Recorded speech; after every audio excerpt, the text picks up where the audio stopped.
Sir నా పేరు రాజా అండి. మైసయ్య గారు మూడో కుమారుడిని నేను. యాక్చువల్గా ఈ మొత్తం కాకుండా నేను చెప్పాలంటే నాన్నకి ఏదో ఇబ్బంది ఉంది, కానీ బయట చెప్పుకోలేకపోయిండు. ఎందుకంటే హెల్త్ ప్రాబ్లమ్స్ బయట చెప్పుకుంటే ఎక్కడ డబ్బులు ఖర్చు అవుతాయో, ఉన్న దాచుకున్నాయి 1-2 లక్షల రూపాయలు ఎక్కడ ఖర్చు అవుతాయో, నా కొడుకులు ఎక్కడ అనాథులైతారో అని బయట చెప్పుకోకుండా అట్నే ఉండిపోయిండు. నాన్నదైతే February 5th నాన్న బర్త్డే, మంచి హ్యాపీ కేక్ కోసుకున్నాం, ఆ రోజు బిర్యానీ కూడా తిన్నాడు. February 6th vomiting చేసేసిండు.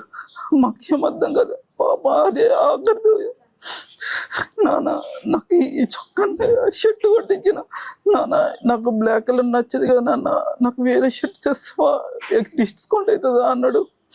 నాన్న అవుతుంది, వేరే షర్ట్ తెచ్చిన. 6వ తారీఖు నుండి వామిటింగ్ స్టార్ట్ అయిందండి. 6వ తారీఖు నుండి వామిటింగ్ స్టార్ట్ అయ్యి 2 days కంటిన్యూగా అయింది. ఇంకా తట్టుకోలేకపోయి ఆయాస పడతా ఉండు. సరే అని హాస్పిటల్కి తీసుకుపోయాను. హాస్పిటల్ తీసుకుపోతే యూరాలజీలో మధ్యలో 5 mm రాడ్ ఉంది, 5 mm స్టోన్ ఉంది అన్నారు. మాకు 12th అపాయింట్మెంట్ ఇచ్చారు సర్జరీకి. సరే 12th ఇచ్చారు కదా అనేసి ఊరుకున్నాం. కానీ దానికంటే ముందల రోజు నుండి డాడీకి 3 days నుండి యూరిన్ రావట్లేదు. అది మాకు చెప్పలేదు. ఎక్కడ చెప్తే నా కొడుకులు దాని గురించి ఆలోచించి దాచుకునే డబ్బులు ఎక్కడ ఖర్చు అయిపోతాయో అని చెప్పలేడు. బలవంతం తీసిపోయి చేయించాను. సరే యూరిన్ పైప్ వేశారు. ఫస్ట్ డే నడిచింది యూరిన్, మళ్ళీ సెకండ్ డే నుండి సేమ్ రిపీట్ అయింది, యూరిన్ నడవలేదు. ఇంకా నాన్న నీళ్ళు పట్టుకుంటే ఇటు చేతులు ఇటు వణికిపోయాయి. అన్నం పెట్టుకున్నా కానీ వణికిపోయేది చాలా లోపల. అంటే మా ముందర హ్యాపీగా ఉండేటోళ్ళు, కానీ మా వెనకాల అమ్మ నాన్న పాపం చెప్పుకోలేని బాధ అనుభవించారు. 35 సంవత్సరాలు సర్వీస్ చేసినారా, ₹1 చేతికి రాలేదు. ఏం చేయాలి? 35 సంవత్సరాలు నేను దాచుకున్న డబ్బులు, నేను వేరే ఉత్తి డబ్బులు కూడా అడగట్లేదు, నేను దాచుకున్న డబ్బులు అడుగుతున్నా కానీ రావట్లేదు. ఏం చేయాలా అనేసి నాన్నగా చాలా ఫీల్ అయ్యింది. ఈ బాధ అమ్మకి చెప్పుకుందా అంటే అమ్మ ఆల్రెడీ హార్ట్ వీక్ పర్సన్. అమ్మకి చెప్పుకోలేను. లోపల దిగమింగుకున్నాడు. 11వ రోజు అసలు తట్టుకోలేకపోయాడు. బాగా ఆయాసపడ్డాడు. మాకు చేతులు కాళ్ళకి నా హఠాత్తున తీసుకుపోయిన ఆరోగ్య హాస్పిటల్కి జాయిన్ చేయించుకుంటే అక్కడ ఈహెచ్ఎస్ నాన్న తీసుకోండి ఈహెచ్ఎస్ వర్క్ కాదన్నారు. ఈహెచ్ఎస్ మీరు జనరల్లోనే వెళ్ళిపోవాలి అనేసి అన్నారు. సరే జనరల్లో వెళ్ళిపోతాం, నాకు నాన్న ఆరోగ్యం ముఖ్యం, ఎక్కడ అప్పో చెప్పు తెచ్చి చేసుకుందాం అనేసి అనుకున్నాం. జాయిన్ చేయించుకుంటే వెంటిలేషన్ పెట్టేసిండ్రు. నెక్స్ట్ డేనే 2 రోజులు డిశ్చార్జ్ చేస్తాం అనుకుంటా ఎక్స్టెండ్ చేస్తూనే ఉన్నారు. కానీ అసలు వాట్ ఈస్ ప్రాబ్లం ఏంది అని ఏం చెప్పట్లేరు. దాన్ని ఎక్స్టెండ్ చేసుకుంటూ పోయారు. చివరికి లాస్ట్కి 3వ రోజు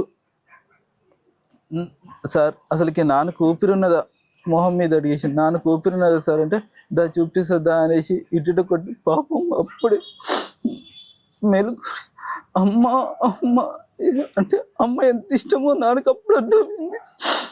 2 సార్లు అదే అన్నాడు. ఇంకా సరే అని ఆఫ్ చేసిండు. సరే మీరు వెళ్ళిపోండి అన్నారు డాక్టర్. బయటకు వచ్చేసినాం. దాని తర్వాత నుండి నా అందులో మాట వినలేదు. ఇటు కళ్ళు తెరిచి ఇటు అనేటోడు అంతే. అది కూడా మేము అడంగా చూపించినారు హాస్పిటల్ కూడా. లాస్ట్కి నిన్న రాత్రి నాన్న మాకు శవం వచ్చిండు. ఒకటి ప్రాబ్లం అనుకుంటే ఇంకొకటి అమ్మ సైడ్. ఈ అయితే శత్రువుకు కూడా రాకూడదు ఇలాంటి ప్రాబ్లమ్స్. అమ్మకి సేమ్ ప్రాబ్లమ్స్ వచ్చేసినాయి. తెలీదు అమ్మకి ఇప్పటికి కూడా. అమ్మకి ఎందుకంటే అమ్మకి లంగ్స్ ప్రాబ్లం ఉంది, స్టంట్ ఆల్రెడీ హార్ట్ వీక్ ఉంది, కిడ్నీ ప్రాబ్లం ఉంది. ఈ టైంలో ఎక్కడ అమ్మకి చెప్తే అమ్మకి గుండె ఎక్కడ పగులుతుందో. అట్లీస్ట్ ఇంటికి పెద్ద దిక్కు. నాన్నను కోల్పోయినాం, ఇంకా అమ్మని కూడా కోల్పోయాక మాకు అది లేదు. ఇప్పటికి కూడా అమ్మకి నాన్నకి ఏం చెప్పినాం, అమ్మ నాన్న నేను ఈహెచ్ఎస్ మీద నడుస్తుంది మీది, ఇప్పుడు ప్రెసెంట్ నిమ్స్లో ఉన్నారు సార్. అక్కడ నడుస్తుంది సార్ ఈహెచ్ఎస్. ఇక్కడ మాత్రం ఫస్ట్ సురక్ష ఫైనాన్షియల్ చాలా ఇబ్బంది అయింది సార్. ఆరోగ్య హాస్పిటల్ నాన్న జాయిన్ చేయించినాం. దాని తర్వాత అమ్మని కూడా ఆరోగ్యాలు జాయిన్ చేపిద్దాం అనుకుంటే ఫైనాన్షియల్కి ఇబ్బంది అయింది. సురక్షకి తీసుకెళ్ళినాం సార్. ఫస్ట్ సురక్షకి తీసుకెళ్ళిన తర్వాత అక్కడ వాళ్ళు చేశారు చేయరట్లు, కానీ ₹1,00,000 బిల్ వేసేసారు సార్. దాని తర్వాత నాన్నకి అర్థమైపోయింది, ఆఖరి చూపు నాంది.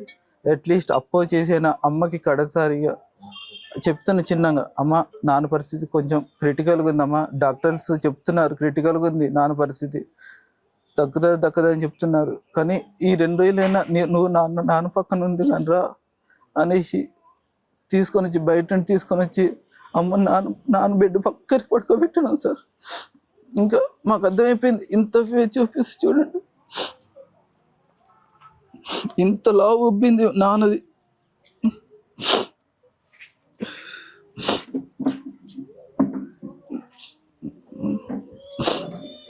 చూడండి సార్, నాన్నది ఎంత లావు ఉబ్బిందో ఫేస్.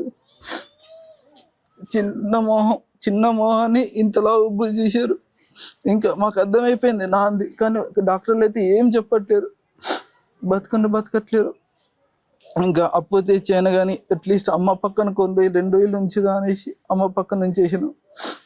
ఇంకా దాని తర్వాత కొంచెం మా బాబాయ్ని కనుక్కొని, బాబాయ్ నానైతే పోయిండు, అర్థమైపోయింది, నాకైతే అమ్మ కావాలి, కొంచెం ఏదో ఒకటి హెల్ప్ చేసి నిమ్స్లో అపాయింట్మెంట్ దొరికియండి అనేసి దొరికించిన తర్వాత అమ్మ లాస్ట్లో, అమ్మ నువ్వు వచ్చేసరికి నాన్న ఏమైందో తెలియదు కానీ ఒకసారి చూసుకోమండి, బాబా బాబా అనుకుంటా అమ్మ పోయింది.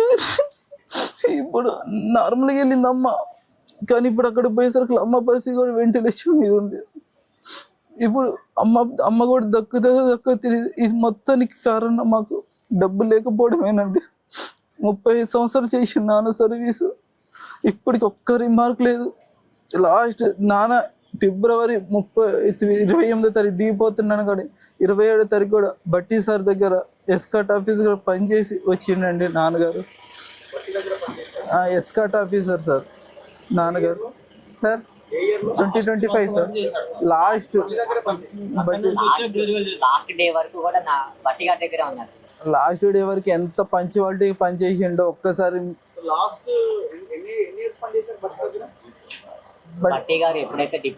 డిప్యూటీ సీఎం అయ్యారో అప్పటి నుండి డాడీ బట్టి సార్ దగ్గరే పనిచేసిండు సార్. సురక్షకి తీసుకెళ్ళిన తర్వాత అక్కడ వాళ్ళు చేశారు చేయరట్లు, కానీ ₹1,00,000 బిల్ వేసేసారు సార్. దాని తర్వాత నాన్నకి అర్థమైపోయింది, ఆఖరి చూపు నాంది. అట్లీస్ట్ అప్పో చేసిన అమ్మకి కడసారిగా చెప్తున్న చిన్నగా, అమ్మ నాన్న పరిస్థితి కొంచెం క్రిటికల్గా ఉందమ్మా, డాక్టర్